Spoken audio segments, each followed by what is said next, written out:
Zrobiłem już dzisiaj prawie 25 km i jeszcze mi się chce po schodach do góry leźć. Ja pierdolę, co ja mam w głowie. O.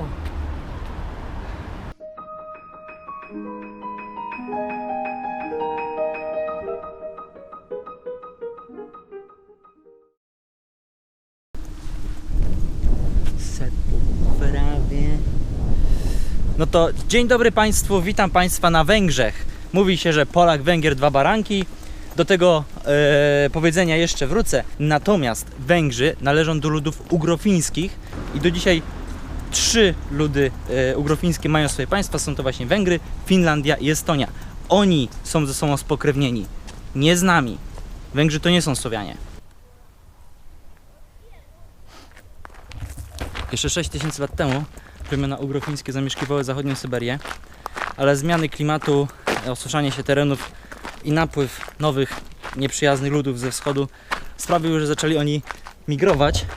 Pierwsi nad Bałtyk dotarli Finowie, natomiast Węgrzy zamieszkali w Baszkirii wśród ludów tureckich i irańskich. Tam też nauczyli się jeździć konno i tam też sami siebie zaczęli określać mianem Madziar. Madziar, czyli mówiący ludzie. Dalszy napływ ludów ze wschodu sprawił, że oni również ruszyli jeszcze bardziej na zachód i osiedlili się na terenach między Dunajem a Dnieprem. Pewnie wszyscy to wiedzą, ale może jednak nie. Budapeszt powstał z połączenia dwóch miast. Bogatszej i bardziej reprezentatywnej Budy oraz pełniącego dziś głównie funkcje mieszkalne i imprezowe Pesztu. Buda, Peszt, a pomiędzy piękny modry Dunaj. Jedną z większych atrakcji koło Budapesztu jest tor Hungaroring, na którym odbywają się wyścigi Formuły 1. Ja wielkim fanem nie jestem, ale Bobek był tutaj bodajże 2 lata temu. Bobka możecie kojarzyć z odcinków z Kaukazu. No i gadał mi o tym, jak to się mówi, zasiał ziarno. Ze wszystkich Grand Prix to właśnie Grand Prix w Budapeszcie jest dla nas Polaków najłatwiej osiągalny. Po pierwsze dlatego, że jest to tor, który mamy najbliżej. Co prawda trzeba się kolebotać przez Słowację. Chociaż w sumie to też zależy, z której części Polski się jest, no bo z Krakowa to zdecydowanie tutaj jest najbliżej. Ale już na przykład ze Szczecina to nie jestem taki pewny. Natomiast na pewno Formuła 1 na Węgrzech jest najtańsza ze wszystkich. Tylko trzeba się chyba spieszyć z kupnem biletów. Ja kupowałem bilet jakieś pół roku temu, jeszcze przed wojną. I miałem do wyboru dwie opcje. Najtańszą za 135 euro, którą oczywiście wybrałem. I jeszcze jakąś tam jedną, nie wiem czy najdroższą czy nie. W każdym razie ona kosztowała już 5000 euro. I teraz w sumie ktoś mógłby mnie sprawdzać i stwierdzić, że nie mówię prawdy, ponieważ tańsze bilety można dostać na Grand Prix Włoch i na Grand Prix Holandii. Tam kosztują one 99 euro. Ale jest tak, że tam bilet uprawnia do wejścia tylko na jeden dzień, czyli na przykład płaci się 99 euro i ma się wjazd na kwalifikacje, a tutaj w ramach jednego biletu ma się wstęp na 3 dni, czyli widzi się wszystkie treningi, kwalifikacje, wyścig, no i też oprócz tego różne inne zawody, bo są też wyścigi Formuły 3, Formuły 2 i jeszcze czegoś tam innego. No i w sobie jak się weźmie to wszystko pod uwagę, że za 135 euro można tutaj spędzić piątek, sobota, niedziela od rana do wieczora, no to dla fanów sportów motorowych to nie jest aż tak duży wydatek. W ramach tego najtańszego biletu można się poruszać prawie wokół całego toru. Wyścig ogląda się z dowolnego miejsca, siedząc sobie na trawce, na jakimś wzgórzu, gdzie widać cokolwiek. I właśnie z tym, żeby było widać cokolwiek, to jest ogólnie problem. Bo gdzie by człowiek nie stanął, to najczęściej widzi jeden zakręt, może pół prostej i tyle. No i to jeszcze tylko przy założeniu, że przed tobą nie stoi grupa 2-metrowych kolesi, bo jak tak trafisz, no to ogólnie nie widzisz nic. O, tam jest start, nie wiem czy to widać w ogóle. Jeszcze istotna kwestia, że w ramach tego najtańszego biletu, tak jak mówię, można sobie chodzić wszędzie, ale nie ma się wstępu na trybuny. Jest to o tyle istotne, że z dowolnego miejsca poza trybunami widzi się tak na dobrą sprawę niewiele tego wyścigu. I ani nie wiesz co się dzieje, ani nie wiesz kto prowadzi. O, to akurat pewnie byłoby coś widać, dlatego jest blaszka. Żeby ci, których nie stać na bilety, nie widzieli nic. Wejście na trybuny jest o tyle istotne, że tam są telebimy, więc z trybun widzi się cały wyścig dość dobrze. Natomiast te telebimy są na tyle dobrze umiejscowione, że spoza trybun się ich nie zauważy, nie zobaczy. Ja znalazłem tylko jedno miejsce, gdzie można było jeden z tych... Hey, where are you from? Italy. No, znalazłem tylko jedno miejsce, gdzie można było jeden z tych telebimów podejrzeć i to by było w zasadzie na tyle. O, a tutaj po mojej prawej stronie widzicie, jak osoby właśnie z najtańszymi biletami ustawiają się przy płocie, żeby zobaczyć start, chociaż start jest tam kawałek wcześniej. Te miejsca są pozajmowane już od samego rana. Także tak. Nie wiem, co ta Formuła 1 w sobie ma, że ludzie są tym aż tak zafascynowani. I że płacą tyle pieniędzy, żeby jakby nie było w takich trochę uwłaczających warunkach oglądać wyścig.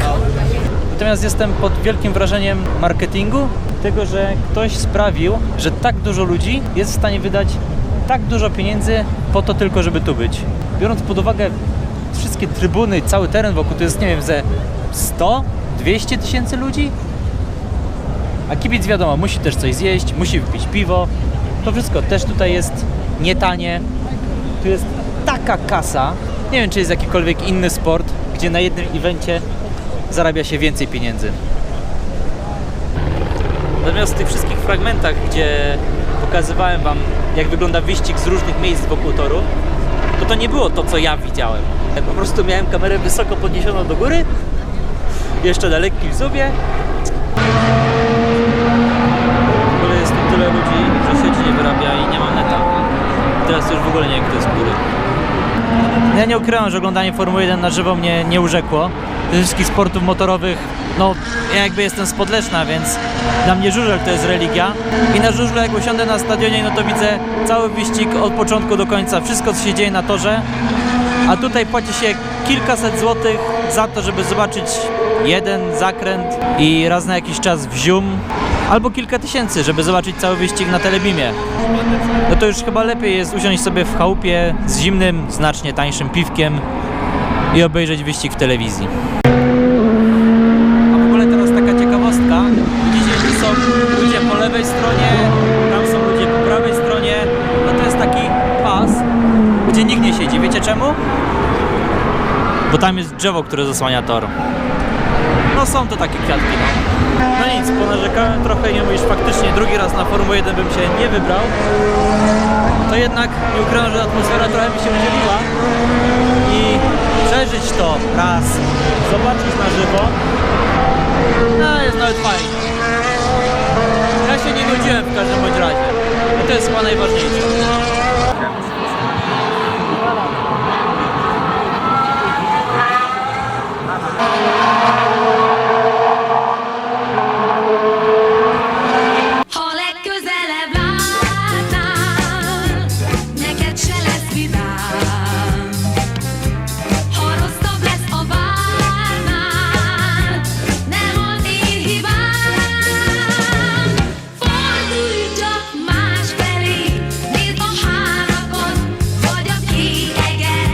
Dawno temu tereny obecnych Węgier zajmowały najróżniejsze ludy. Byli tutaj Celtowie, Hunowie, Sarmaci, Rzymianie. Węgrzy dotarli tutaj dopiero pod koniec IX wieku, kiedy to za panowania księcia Arpada przekroczyli Karpaty celem założenia swojego własnego nowego państwa. Oczywiście nie wyglądało to tak, że tutaj przyszli i wzięli jakąś ziemię, która była przez nikogo nieużywana, tylko sobie to miejsce wywalczyli. Tłukli się z Frankami, z państwem wielkomorawskim, tam jeszcze pewnie z kimś jeszcze. Ale ponieważ byli wychowywani wśród Mongołów, to mieli świetną jazdę i ogólnie byli dobrzy, jeśli chodzi o bitkę. Pierwszej poważnej porażki doznali dopiero w roku 955, kiedy to Niemcy ich stukli. I wtedy biedni Węgrzy uświadomili sobie, że nie najlepiej wybrali sobie miejsce do osiedlenia, bo z jednej strony mieli Cesarstwo Niemieckie, a z drugiej strony Bizancjum. No i poszli po rozum do głowy, uznali, że jedynym ratunkiem dla nich będzie przyjęcie chrześcijaństwa. I w 974 roku książę Gejza przyjął chrześcijaństwo. Pierwszym królem Węgier został syn Gejzy, Stefan I. Można powiedzieć, że wrócił wszystko do góry nogami, ponieważ zlikwidował strukturę rodowo-plemienną, przeorganizował administrację, a także odbierał majątki możnowładcom i przekazywał je lokalnym rycerzom, co oczywiście przysporzyło mu wielu wrogów, ale wszelkie bunty krwawo tłumił. Stefan I stworzył podwaliny pod silne państwo węgierskie i do dziś uznawany jest za jednego z największych węgierskich władców.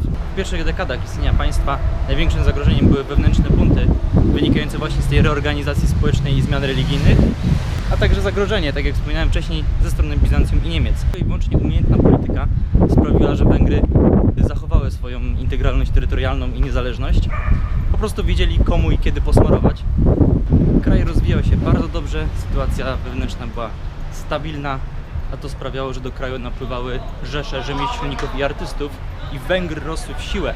Dopiero zaangażowanie się w wyprawy krzyżowe i najazd Turków mocno osłabiły państwo.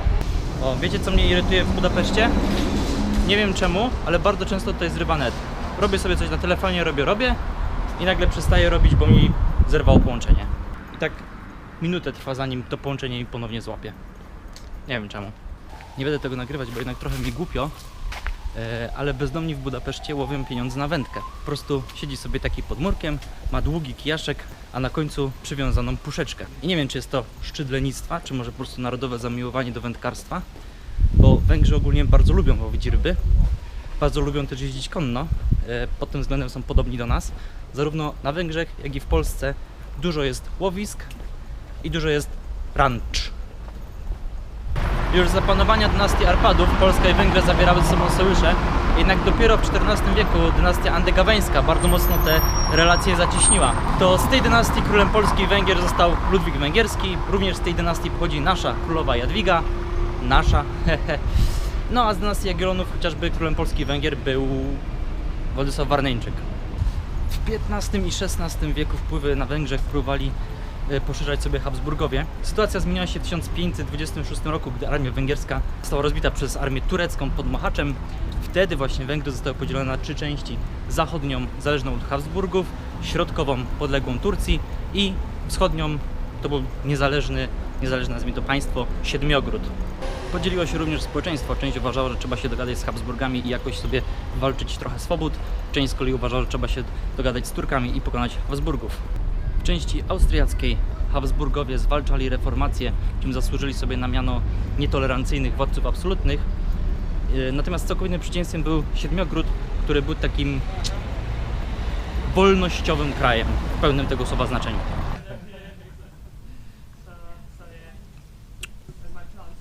Staropolskie przysłowie mówi: nie masz wina nad Węgrzyna. Jest to doskonały dowód na to, że przez wieki właśnie węgierskie wina były uznawane przez polską szlachtę za najlepsze na świecie. Dzisiaj na Węgrzech jest aż 20 regionów winiarskich, a my kojarzymy tylko 2 węgierskie wina, czyli Tokaje i Egri-Bikaver.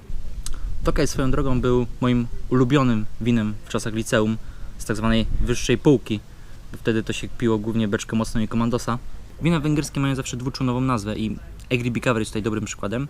Zawsze jedno słowo oznacza miejsce, z którego pochodzi wino, czyli w przypadku Egri-Bikaver jest to miasto Eger, a Bikaver to jest po prostu nazwa wina. W tym przypadku oznacza ono, że jest zrobione z różnych rodzajów winogron. Wyjątkiem są tutaj Tokaje, które mają swoje własne oznaczenia i Tokaje to są zawsze wina białe. Patrzcie, jak ja mam ładną tą za mną. Ja niestety przed sobą nie mam takiego ładnego widoku, ale to jakby specjalnie dla Was zrobiłem, żebyście widzieli, w jakich ładnych okolicznościach sobie popijam to winko. Bardzo popularne na Węgrzech jest picie szpryzerów, czyli białych win rozcieńczonych wodą sodową.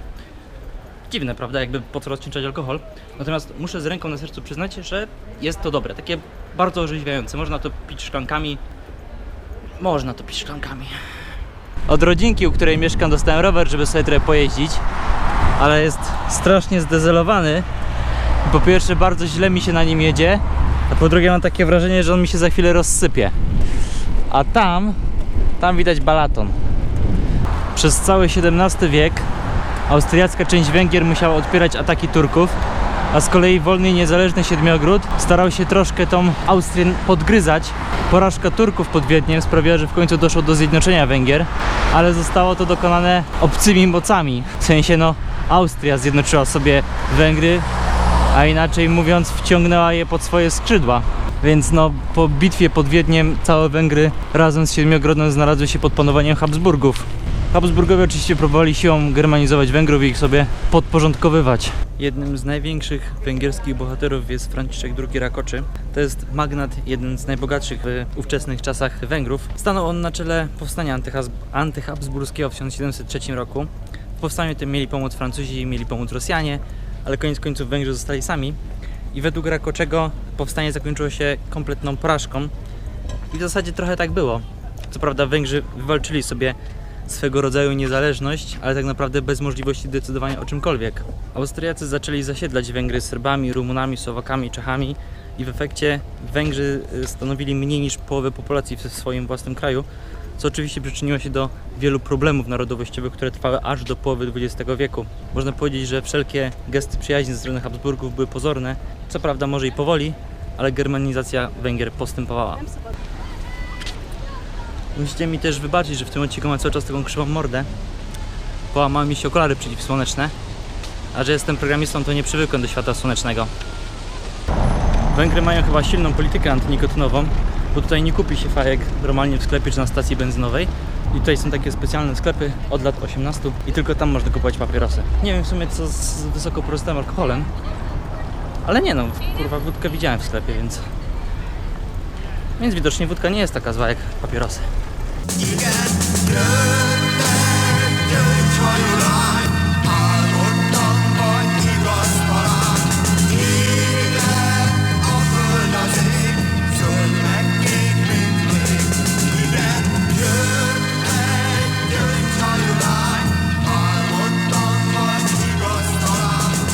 Jak już wspominałem, język węgierski należy do grupy języków ugrofińskich, więc jest dla nas całkowicie niezrozumiałe. Co innego się pisze, co innego się czyta, ale mimo wszystko myślę, że warto gdzieś tam znać jakieś takie podstawowe słowa, które używa się w życiu codziennym. I takim dobrym przykładem jest kurwa oczywiście, ale poza tym piwo jest dobrym przykładem. Piwo po węgiersku pisze się tak. No i teraz pytanie, jakbyście to przeczytali? Jakbyście to przeczytali jako sor, to byście zamówili gówno, bo sor to jest po węgiersku gówno.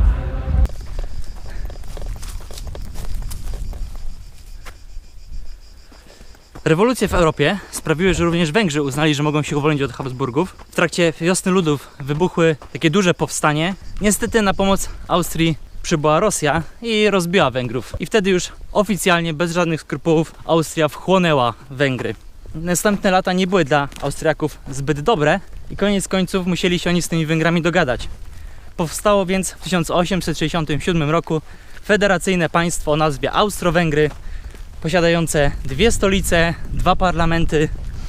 Dla Węgrów okazało się, przyszłość miała pokazać, że nie był to najlepszy pomysł, mimo iż społeczeństwo było bardzo zadowolone. Życie w Austro-Węgrach było stabilne, było dość bogate, wygodne, ale patrząc przyszłościowo, to rewolucjoniści, którzy przestrzegali przed tego typu Unią, mieli rację. Węgrzy powinni dogadać się ze wszystkimi mniejszościami narodowymi, które mieli wokół, a nie wchodzić w Unię z Austrią, co sprawiało, że tych wrogów mieli jeszcze więcej. Jezus Maria, jest dzisiaj tak gorąco, że żyć się nie chce. Jeśli chodzi o turystykę na Węgrzech, no to nie ukrywajmy, zdecydowana większość turystów przyjeżdża na Węgry w 2 miejsca: Budapeszt i Balaton. Ale co poza tym? Czy Węgry mają coś jeszcze innego do zaoferowania? Otóż wschód Węgier słynie z wielu jaskiń. Tylko że ja już byłem w tylu jaskiniach w różnych częściach świata, że dla mnie to nie jest już żadna atrakcja. I zresztą jak chcecie sobie zobaczyć jaskinie, to wystarczy, że pojedziecie do Kotliny Kłodzkiej, tam są te, no... Nie pamiętam jak się nazywały, ale jaskinie w Kotlinie Kłodzkiej. Jak sobie tam pójdziecie, zobaczycie, to tak jakbyście byli w każdej jaskini na świecie. One się niczym nie różnią. I kolejną atrakcją Węgier, którą znajdziecie w każdym przewodniku, są łaźnie i baseny termalne. Jest ich tutaj ponad 100. Powstały one w pierwszej połowie XX wieku, kiedy dokonywano tutaj masowych odwiertów w poszukiwaniu ropy naftowej. Ropy nie znaleziono, ale baseny zostały. Lengyel, magyar két jó barát, együtt harcol, s issza borát. Powiedzenie Polak-Węgier, 2 bratanki mogłoby sugerować jakieś pokrewieństwo między nami, ale jak już wspominałem wcześniej, nie jest tak. Wytłumaczenie znajduje się w dalszej części tego powiedzenia, czyli i do szabli, i do szklanki. Otóż trzeba przyznać, że jest to ewenement na skalę światową i podobnych relacji między 2 różnymi narodami nie ma. Łączy nas zamiłowanie do picia i sojusze wojenne, poza tym też temperament. Oba narody są krewkie, cenią sobie swobodę, są waleczne i romantyczne i kochają konie. Oba narody wykształciły najwcześniejsze i najsilniejsze demokracje szlacheckie i oba zgubił brak wewnętrznej jedności. Polska i Węgry zaistniały w podobnych okolicznościach, przyjmując chrześcijaństwo pod presją zagrożenia niemieckiego. Oba państwa miały też znakomitych pierwszych królów. Od początku polscy i węgierscy władcy wchodzili w związki dynastyczne. Łączyła nas polityka antyniemiecka i niechęć do proniemieckich przemyślidów rządzących Czechami. Największe więzi łączyły nas za czasów dynastii Andegawenów. Wtedy to właśnie węgierska księżniczka Jadwiga została królową Polski. Węgierskie wino lało się strumieniami na polskich stołach. Polscy poeci tworzyli poematy o bohaterskiej walce Węgrów z Turkami, a Węgrzy rozpisywali się o urodzie polskich dziewczyn. Po rozpadzie Węgier, po najeździe tureckim, Węgrzy próbowali połączyć się z nami Unią. Wtedy naszym królem został książę Siedmiogrodu Stefan Batory. W XIX wieku nasze kontakty osiągnęły apogeum. Węgrzy wspierali naszą walkę z zaborcami, organizowali zbiórki dla powstańców, przyjmowali uchodźców. Upadek powstania styczniowego zawiesił nasze braterstwo broni, a powstanie Austro-Węgier sprawiło, że również nasze drogi polityczne się rozeszły. W dwudziestoleciu międzywojennym ponownie doszło do zbliżenia. Co prawda Węgrzy popierali Niemców, ale za to z Polską chcieli dokonać rozbioru Czechosłowacji. Gdy wybuchła II wojna światowa, Polacy i Węgrzy stanęli po przeciwnych stronach, jednak Węgry zastrzegły sobie prawo do nieingerowania w sprawy Polski. Bardzo długo Węgrzy byli krajem, do którego Polacy mogli uciekać i byli w miarę dobrze traktowani. Po wojnie, szczególnie po nieudanym powstaniu w 1956 roku, stosunki polsko-węgierskie stały się nieco bardziej obojętne i dopiero w ostatnich latach widać podobny kurs polityczny naszych państw. Chociaż Morawiecki ostatnio powiedział, że drogi Polski i Węgier znowu się rozeszły.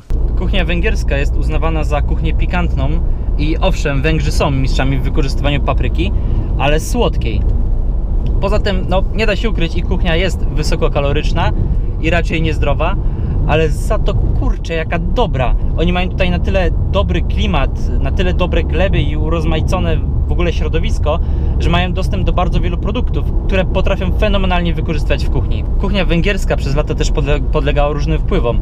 I tak na przykład Turcy przynieśli tutaj paprykę, bakłażany, figi, orientalne owoce, Słowacy zamiłowani do kwaśnej śmietany, Niemcy potrawy mączne, Żydzi ryby, a przecież jeszcze są tutaj wpływy serbskie, czeskie, polskie. Kuchnię węgierską można by podsumować w ten sposób, że podstawą dań tutaj są pomidory i papryka. To zdecydowanie tego używają nagminnie, ale też śmietana, smalec i mięso wieprzowe lub wołowe.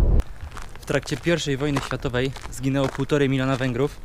Mimo iż koniec końców Węgrzy uzyskali niepodległość od Austrii, to byli traktowani jak przegrani. Węgrzy stracili 2/3 swojego terytorium na rzecz Jugosławii, Czechosłowacji i Rumunii i w tych krajach stali się mniejszością i byli traktowani w taki sam sposób, w jaki oni wcześniej traktowali mniejszości. Po I wojnie światowej do władzy doszedł Miklos Horthy, czy jakkolwiek to się czyta, bo nie wiem. Kraj bardzo szybko zaczął popadać w nędzę. Oczywiście Węgrzy o wszystkie swoje niepowodzenia oskarżali komunistów i Żydów. I warto pamiętać o tym, że Węgry dzisiaj to jest tylko 1/3 dawnej korony węgierskiej. A Siedmiogród, będący ostoją węgierskiej kultury, o którym Węgrzy marzyli, żeby do nich wrócił, jest teraz częścią Rumunii. Rozczarowanie I wojną światową sprawiło, że do II wojny światowej Węgrzy przystąpili jako sojusznik Niemiec. Jednak w pewnym momencie Horthy chyba się zorientował, że jest po złej stronie, patrząc na porażki i to ile tysięcy węgierskich żołnierzy zginęło.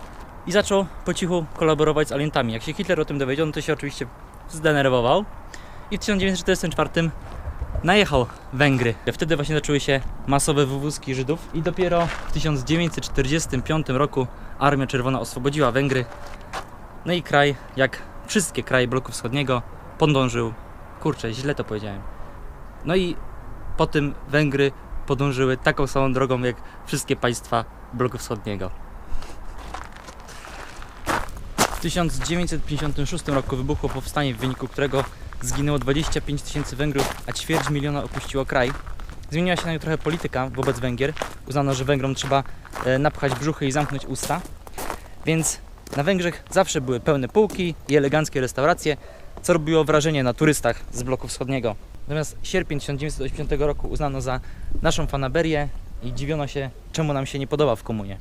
Upadek komunizmu sprawił, że Węgrzy zaczęli żyć lekką nadzieją, że może będzie jeszcze lepiej. Natomiast społeczeństwo bardzo szybko ubożało i w efekcie te nadzieje szybko prysły i w 1994 roku wybory wybrali postkomuniści. Niestety sytuacja w ogóle się nie zmieniła i w 1998 roku wybory wygrywa prawicowy Fidesz, a Viktor Orbán został najmłodszym premierem w Europie i rządzi nieprzerwanie do dzisiaj. I to było na tyle w tym odcinku. Następny odcinek będzie z Serbii, o ile mnie przepuszczą przez granicę. Na razie. Indul a parti és mindenki tapsol, mindenki tapsol.